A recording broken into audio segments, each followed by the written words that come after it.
tam dərs çıxartılacaq bir klinikalı sizdən paylaşım. Bir dənə 7-8 yaşında uşağımız gedir, temperaturu çıxır, çöpçüyə gedir. 1-2 gün temperatursuz dönəmdən sonra 40 temperaturla təxminən 17-18 gündə uşağın temperaturu düşmür, başqa bir xəstəxanada yatır. Nəsə oradan temperatur düşmür, müalicəyə cavab vermədiyi üçün gəldi bizə. Baxdım ki, boğazda badamcıqlar irinliyib üstü.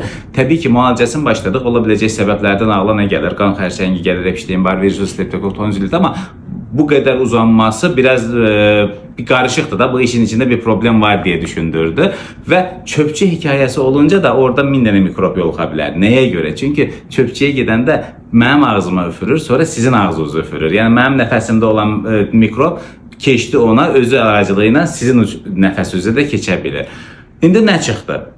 Epstein-Barr virusu pozitiv çıxdı və müalicənin ikinci günü bədəndə səpkilər yarandı. Ailə dedi ki, doktor, dərmanlar allergiya verib. Dedim, bir şəkil göndərin. Şəkil gəldi, allergiya səpkisi deyil. Allergiya səpkisi bu şəkildə olur. Amma o şəkildə deyil. Dedim, bu 100% qızılcadır. Dedilər ki, ay doktor, nətər, həm Epstein-Barr virusu olsun, həm qızılca olsun. Dedim, ola bilər, niyə olmazsa ki, sonucu olaraq antisanitar şəraitdə sizin uşağınızın ağzına birisi üfürübdür. Onun nəfəsindəki hava damlacıqları keçibdir. Gəldi, qızılca testini göndərdi, qızılca testi də pozitiv çıxdı. Yəni, bu 17-18 gündə bu uşağın başına gəlməyən qalmadı.